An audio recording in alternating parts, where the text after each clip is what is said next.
स्वागत है दोस्तों आपका आपके अपने YouTube चैनल गांव की पाठशाला में। आज हम नेक्स्ट चैप्टर स्टार्ट करेंगे जिसका नाम है बहुपद। कौन सा चैप्टर? बहुपद। कक्षा 10वीं का चैप्टर नंबर 3 बहुपद स्टार्ट करेंगे आज हम। बहुपद सीखने के पहले हम ये जानेंगे कि बहुपद क्या होता है। बहुपद के बारे में जो महत्वपूर्ण जानकारियां हैं वो लेंगे।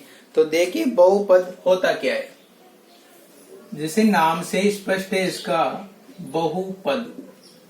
नाम से क्या स्पष्ट है? दो शब्दों से मिलकर बन रहा है बहु और पद। किन नाम से क्या स्पष्ट हो रहा है? बहु और पद, जिसमें बहुत सारे, बहु यानी बहुत सारे और पद यानी बहु यानी बहुत सारे पद, जो बहुत से पार्ट्स या पदों से मिलकर बना होता है वो क्या कहलाता है? बहुपद। अब आप सोच रहे होंगे बहु यानी ये नहीं है भाई जो सीरियल में आती है ना, वो सास बहू वाली बहु, वो वाली बहु नहीं है। ये है बहु यानी बहुत सारे। बहु यानी क्या है? बहुत सारे। और पद यानी जिसके बहुत से पार्ट्स हो, यानी कि टुकड़े हो या पद हो, जिसमें बहुत सारे पद हो, टुकड़े हो या पार्ट्स हो, उन सबसे मिलकर जो बनता है उसे हम क्या कहते हैं? बहुपद। तो आप समझ गए होंगे बहुपद क्या होता है। जो बहुत से पदों से मिलकर बना होता है वो बहुपद कहलाता है। बहुपद की सामान्य जानकारी देखेंगे कि बहुपद क्या रहता है, किस प्रकार के क्वेश्चन आते हैं। अब बहुपद कितने प्रकार का रहता है? बहुपद हम जैसे देखते हैं, बहुपद ये हो सकता है ax प्लस बी। क्या हो सकता है बहुपद? क्या हो सकता है बहुपद? ax plus B, ax square plus bx plus c, ax cube plus bx square plus cx plus d। तीन टर्म लिखी है हमने कि इनमें अब याद करेंगे कि ये कौन सा बहुपद है, ये किस प्रकार का बहुपद है और ये कौन सा बहुपद है। पहले इनको समझने से पहले हम ये सीखते हैं कि बहुपद कैसे पहचानते हैं कि ये टर्म बहुपद है या नहीं है। जैसे आपके लिए मैं देता हूं, जैसे 3x प्लस 4। अब आपसे पूछ ले कि क्या ये बहुपद है क्या? अगर आपसे कोई पूछ ले कि 3x प्लस 4 एक बहुपद है क्या, तो आप कैसे पहचानेंगे? बहुपद, बहु यानी जिसमें ज्यादा पद हो, तो एक और दो पद है और बीच में काय का साइन आ रहा है? प्लस का, तो ये क्या है? एक बहुपद। इसी प्रकार आपसे पूछ लिया साहब 3x माइनस 4, क्या ये एक बहुपद है? 3x माइनस 4 क्या एक बहुपद है? तो हम कह सकते हैं कि ये भी एक अलग पद है और ये भी एक अलग पद है, तो ये भी क्या रहेगा? एक बहुपद। अब आपसे पूछ लिया कि बताओ x बटा y क्या एक बहुपद है क्या? आपसे पूछ ले कि x बटा y एक बहुपद है क्या, तो आप बताओगे क्या भाई ये बहुपद है या नहीं? बताओ क्या रहेगा। यहाँ पर देखा अपन ने, इसमें दो पद थे और दोनों अलग अलग, बीच में कौन से चिन्ह से जुड़े हुए थे? प्लस चिन्ह से। यहाँ पर 3x और 4 लिखा हुआ है, दो पद और काय से जुड़े हुए? माइनस चिन्ह से। अब जैसे x बटा y है तो क्या है? अलग अलग पद है क्या? अलग अलग पद है, तो एक ही पद है पूरा। क्या है? x और y एक ही पद से मिलकर बने हुए हैं, तो ये क्या रहेगा? ये बहुपद नहीं रहेगा। तो आपको ये याद रखना है कि जब संख्याओं के मध्य प्लस और माइनस चिन्ह आए तो वो क्या रहेगा? वो बहुपद रहेगा। और गुणा और भाग चिन्ह आए तो वो क्या रहेगा? वो बहुपद नहीं रहेगा। इसी प्रकार एक उदाहरण जैसे आ जाए अपने 2x, तो क्या ये बहुपद है क्या? ये तो केवल एक पद ही है, बहुपद थोड़ी है। बहुपद होने के लिए तो हमें बहुत सारे पदों से मिलकर बनाओ, एक से ज्यादा। जैसे 2x प्लस 4 हो जाए, 3x प्लस 4x प्लस 2 हो जाए, तो अलग अलग पदों से मिलकर बना होना चाहिए। तो यहाँ तो क्या है, तो आप अच्छी तरह पहचान जाएंगे कि बहुपद क्या रहेगा और कौन सी टर्म बहुपद नहीं रहेगी। अब हमने जैसे ऊपर लिखा कि ax plus b, ax square plus bx plus c और ax square bx square plus cx plus d, तीन टर्म लिखी है अपन ने। अब आप इसमें बताइए कि कौन कौन से बहुपद हैं। बहुपद कौन कौन सी टर्म बहुपद होगी। तो इसके लिए आप देखिए यहाँ पर भी ax अलग पद है, b अलग पद है, तो ये भी बहुपद रहेगा। कौन सा? द्विपदी बहुपद। यहाँ पर ax square bx plus c, ये तो ये ax स्क्वायर अलग पद है, bx अलग पद है और c भी अलग पद है, तो ये भी बहुपद है। ax cube plus bx square plus cx plus d, ये भी एक अलग पद है, तो ये भी एक बहुपद रहेगा। अब आप सोच रहे होंगे कि सर यहाँ a b, जैसे यहाँ a b और c आ गया, यहाँ पर a b c और d आ गया, तो ये a b c d क्या है? तो a b c और d ये क्या है? यहाँ पर वास्तविक संख्याएं। क्या है? वास्तविक संख्याएं। कौन सी संख्याएं? वास्तविक संख्याएं हैं। और जो x और y की फॉर्म आ रही है, तो ये क्या है? x यहाँ पर क्या है? चर। और जो वास्तविक संख्याएं हैं ये क्या रहती है? अचर। अब फिर नए दो शब्द आ गए साहब अपने पास। क्या क्या? एक तो चर आ गया और एक अचर आ गया। अभी आप सोचोगे कि ये चर क्या है और अचर क्या है? आ गया ना, नए शब्द है अपने लिए चर और अचर।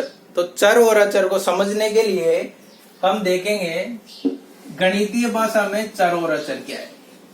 गणितीय भाषा में चर और अचर क्या है? तो चर और अचर को समझने के लिए देखिए कि जैसे अपने जीवन में दोस्त होते हैं अपने सबके। तो बहुत से दोस्त तो ऐसे होते हैं,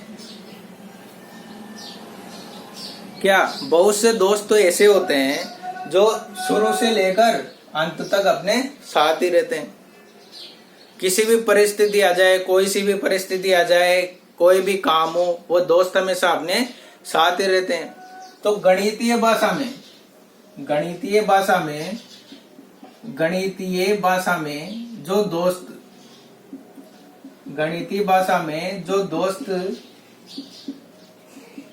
हमेशा साथ रहते हैं, गणितीय भाषा में जो दोस्त हमेशा साथ रहते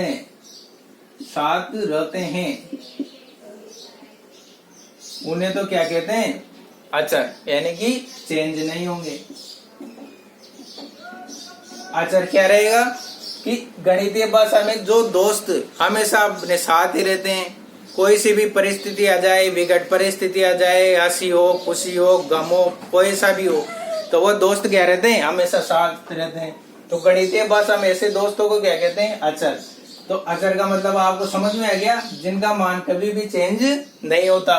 तो जैसे ऊपर वाली टर्म में ए, बी और सी क्या है? अचर। ये तो एक बार अगर इनका मान पता लग गया तो ये बार बार चेंज नहीं होंगे, स्थिर ही रहेंगे। तो ये तो हो गए साहब अचर। और जो दोस्त बार बार बदलते रहते हैं, क्या करते रहते हैं?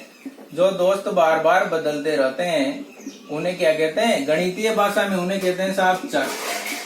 गणितीय भाषा में उन्हें क्या कहते हैं? चर।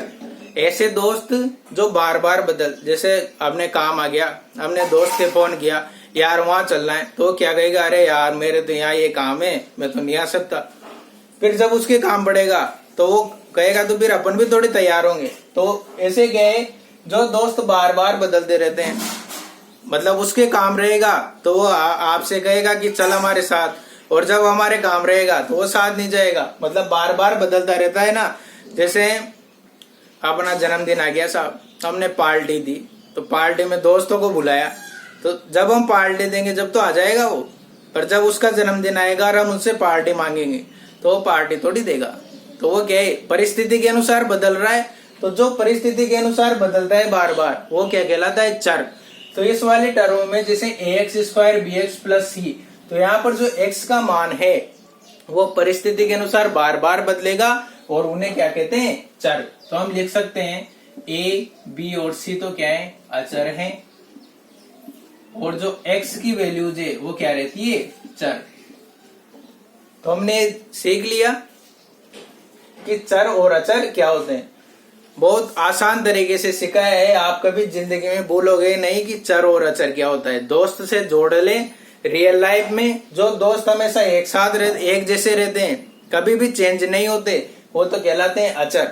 यानी कि जो ए बी और सी की वैल्यूज है वो तो अचर रहेगी, और जो दोस्त बार बार चेंज होते रहते हैं वो क्या कहलाएंगे, गणितीय भाषा में उन्हें चर कहते हैं। आशा करता हूं आपको अच्छी तरह समझ में आ गया होगा। अब आगे चलते हैं।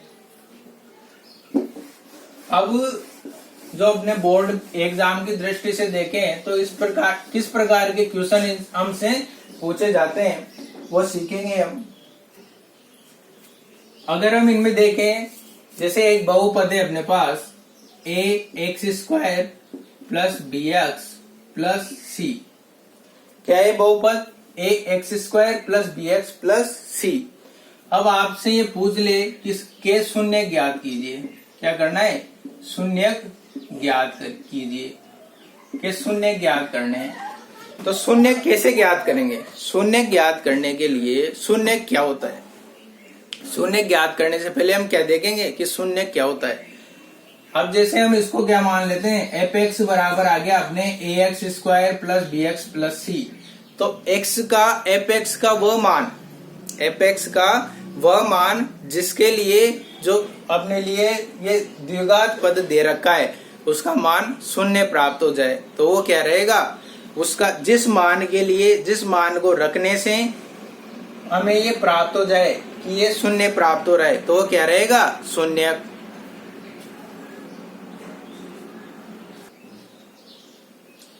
देखिए जैसे एक पद है एफ एक्स बराबर A X square plus B X plus सी।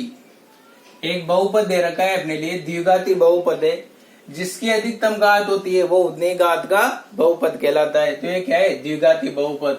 जिसे एफ एक्स बराबर A X square B X plus C, जहाँ ए बी और सी वास्तविक संख्याएं हैं और एक्स क्या है, चर, क्या है, चर, और अचर क्या है, ए बी और सी अचर राशियां हैं।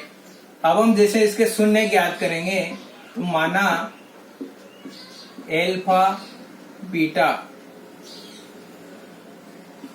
इसके क्या है, इसके शून्य हैं। शून्य मैंने बता दिया आपको कि शून्य क्या होता है, जिसको, जिस मान को रखने से समीकरण का मान शून्य प्राप्त हो जाए। जैसे देखिए आप, जैसे अगर हमने ले लिया एफ एक्स बराबर एक्स माइनस 4, क्या ले लिया, एफ एक्स बराबर एक्स माइनस 4, क्या ले लिया, एफ एक्स बराबर एक्स माइनस 4। तो यहाँ शून्य ज्ञात करने के लिए x का कौन सा मान रखेंगे जिससे एफ एक्स क्या आ जाए, शून्य प्राप्त हो जाए। तो हम जैसे यहाँ रखेंगे x बराबर 4 रखते हैं, x बराबर 4 रखने के बाद 4 माइनस 4 क्या प्राप्त हो गया, 0। 4 में से 4 गया तो 0। तो इस समीकरण के शून्य क्या रहेंगे, शून्य प्राप्त हो गया हमें 4, कि 4 को रखने से समीकरण का मान 0 प्राप्त हो रहा है। जैसे एक अलग पद आ गया अपने पास एक्स स्क्वायर माइनस 2 प्लस 1, क्या आ गया, एक्स स्क्वायर प्लस 3 प्लस 1, क्या आ गया, एक्स स्क्वायर प्लस 3 प्लस 1। तो एक्स की कौन सी वैल्यू रखें, एक्स की कौन सी वैल्यू रखें जिससे क्या हो जाए, इसका मान क्या आ जाए, शून्य आ जाए।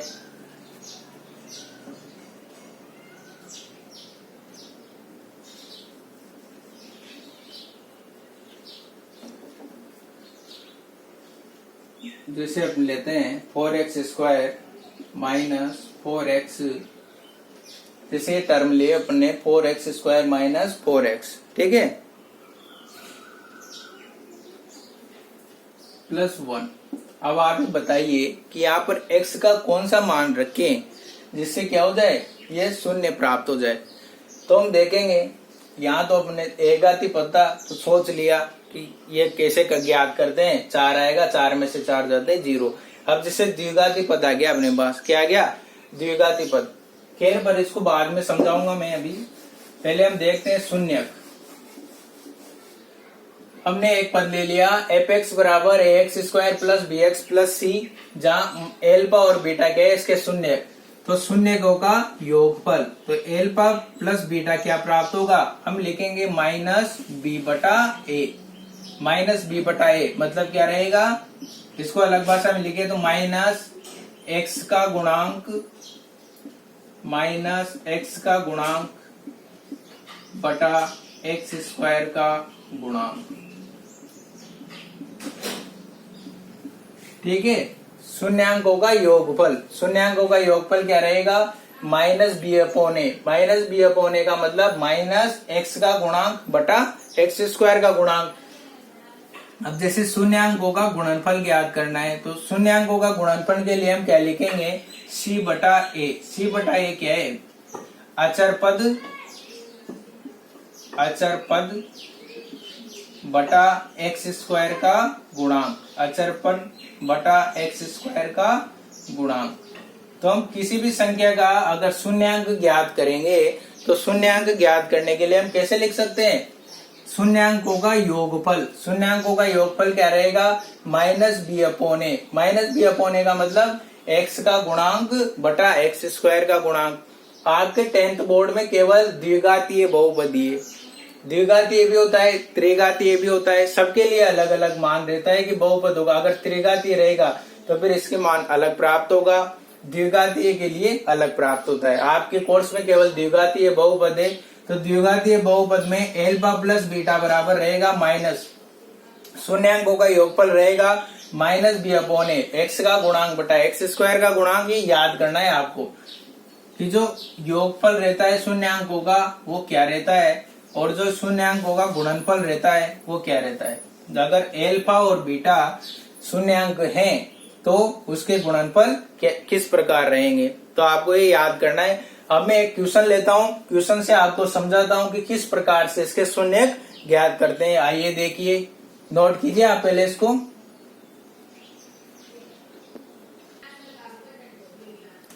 देखिए, एक द्विघात बहुपद है अपने पास, X square minus 2x plus 8 के शून्यांक ज्ञात कीजिए। ये बहुत इंपॉर्टेंट है, अच्छी तरह सीखिए इसको, इसमें से क्वेश्चन आने। अगर आपको ये सॉल्व करना आ जाएगा कि द्विघात बहुपद का शून्यांक कैसे ज्ञात करेंगे, तो ये प्रश्नावली यह चुटकियों में सॉल्व हो जाएगी। देखिए, इसके लिए क्या करना रहता है, हमें पद दे रखा है x square minus 2x plus 8, तो इसमें ये देखना है कि एक्स स्क्वायर का जो गुणांक है और जो अचर पद है, तो एक्स स्क्वायर के गुणांक और अचर पद को गुणा करना है। और गुणा करने पर जैसे एक्स स्क्वायर का गुणांक नहीं दे रखा तो 1 मानेंगे, एक्स स्क्वायर का गुणांक 1 और अचर पद 1, तो कितना आ गया अपने पास 8। अब 8 को इस प्रकार से तोड़ना है। 8 को सोल्व करने का मेथड क्या रहता है, देखिए कि पहले अचर पद और एक्स स्क्वायर के गुणांक को गुणा कर लिया। अब इसको इस प्रकार से तोड़ेंगे कि जोड़ने घटाने पर क्या आ जाए, -2। तो 8 के गुणनखंड अगर हम करें तो ये आ जाएगा जैसे 2 और 4। 8 को 2 और 4 के रूप में तोड़ सकते हैं। अब इनको गुणा करने पर तो 8 प्राप्त हो रहा है, गुणा करने पर तो 8 प्राप्त हो रहा है अपने, और जोड़ने घटाने पर क्या होना चाहिए, x का गुणांक प्राप्त होना चाहिए। जोड़ने घटाने पर x का गुणांक प्राप्त होना चाहिए। अब जैसे यहाँ अगर हम बीच में इसको भी प्लस कर लेते हैं, इसको भी प्लस, तो कितना हो जाएगा, ये तो 6 हो गया, लाना कितना है -2, तो ऐसे तो नहीं रहेगा।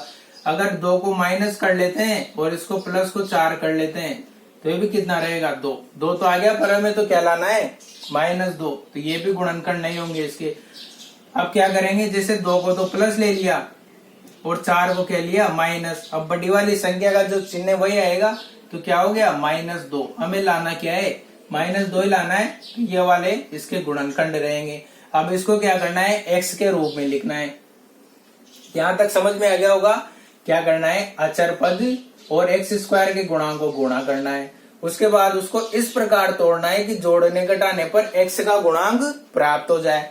x का गुणांक प्राप्त होने पर हम सॉल्व करके देखेंगे कि किस प्रकार प्राप्त हो रहा है और उसके अनुसार सॉल्व करेंगे। तो अब यहाँ लिखेंगे एक्स स्क्वायर। अब जो दोनों गुणनखंड प्राप्त हुए उनके साथ x लगाकर इसकी जगह लिखना है, किसकी जगह, -2x की जगह लिखना है। तो हम लिखेंगे +2x और ये माइनस का साइन भी आ रहा है तो -4x और ये लास्ट में बचा हुआ है +8 बराबर 0। तो क्या करेंगे, कॉमन लेंगे, x कॉमन आ गया यहाँ पर, तो x +2, यहाँ पर -4 कॉमन आ गया तो x, यहाँ तो क्या आ गया, -2 आ रहा है, यहाँ तो आ गया x +2 और यहाँ आ गया -4 कॉमन, तो x -2। तो यहाँ आ गया -r कॉमन आ गया, x माइनस, तो माइनस तो कॉमन आ गया, यहाँ कितना हो गया प्लस, और ये 2 बराबर 0। अब x प्लस 2 यहाँ पर भी है, x प्लस 2 यहाँ पर भी है, तो x प्लस 2 कॉमन ले लिया अपन ने, x प्लस 2 कॉमन लेते हैं, यहाँ क्या बच गया, यहाँ तो x और यहाँ माइनस का 4 बराबर 0। अब शून्य ज्ञात करने के लिए क्या करेंगे, इस पद को भी शून्य के बराबर करेंगे और इसको भी शून्य के बराबर करेंगे, तो ये आ गया x प्लस 2 बराबर 0 और x माइनस 4 बराबर 0। तो x का मान क्या आ गया, x बराबर -2 और x बराबर 4। तो इसके शून्यांक क्या आ गए अपने पास, -2 और 4। अब जैसे शून्यांक ये आ गए, अब इसको इस वाली समीकरण में रखे, देखो अगर इससे संतुष्ट हो रहा है तो हमें ये सिद्ध हो जाएगा, ये इसके क्या है शून्यांक। -2 को यहाँ रखो, -2 को यहाँ रखने पर हो गया 4, माइनस माइनस प्लस 4, तो प्लस के 4 8, 4 और 4 8 और -0 प्राप्त हो गया। 4 को रख के देखो, 4 को रखकर देखेंगे तो भी क्या प्राप्त हो जाएगा, शून्य। आपको मेन ये याद करना है कि किस प्रकार क्या लाना है, ठीक है। आशा करता हूं आपको आज की वीडियो पसंद आई होगी। वीडियो को ज्यादा से ज्यादा शेयर करें दोस्तों, जिससे ज्यादा से ज्यादा विद्यार्थियों को फायदा मिल सके। तो आज की क्लास में इतना ही, नेक्स्ट वीडियो में मिलते हैं। जय हिंद, जय भारत, धन्यवाद।